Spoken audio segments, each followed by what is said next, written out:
So we are here with Winona LaDuke at the Shell City campground. Winona, can you just tell our viewers what the current state of the Line 3 resistance is right now in northern Minnesota, or what's known as northern Minnesota?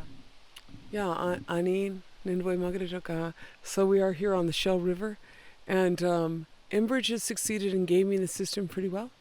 They got, the 5 billion gallons for $150.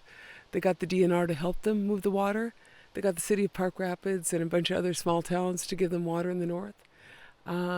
They ran a lot of pipe, and so they probably got about 80% of their pipe in, and the invasion continues.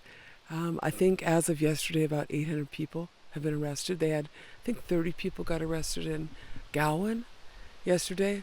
It looks like the police are upping their tactics. There was the use of those long sticks. I don't know if they were used, that they brought them. These are unarmed people. And so we're seeing that. In terms of the Minnesota political situation, I feel like I don't understand how the DNR and the MPCA and the governor can pretend that there's any regulation. I've heard it said that if the states are a lab for democracy, if the states are a lab for democracy, Minnesota is a meth lab. That's what it looks like to me. Our tribes continue to battle them in the courts. And our tribe, the Whiter tribe, having passed the rights of wild rice, sued the state of Minnesota DNR and the MPCA for violations of the rights of wild rice in tribal court.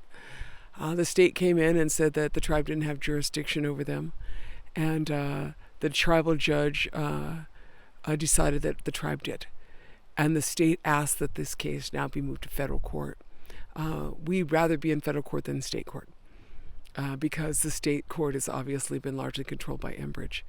At the same time, we have an appeal in the state court, and we're waiting for an appeal decision out of the federal court on whether they should continue or do an environmental impact statement. The fact is that there was no environmental impact statement done at a federal level for this project.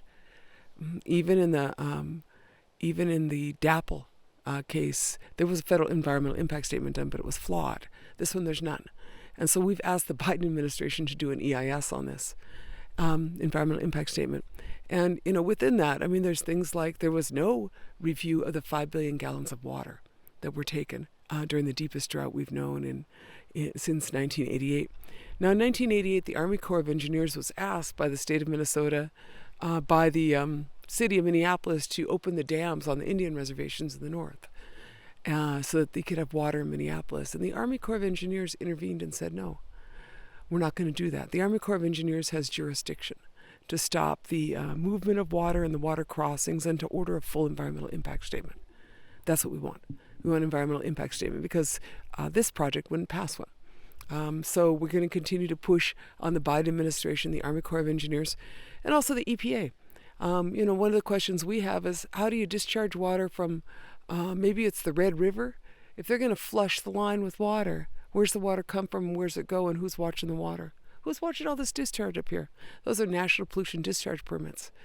So we're asking that all of that be pushed and that the state stop construction. That's what we want. And so we're going to the Capitol.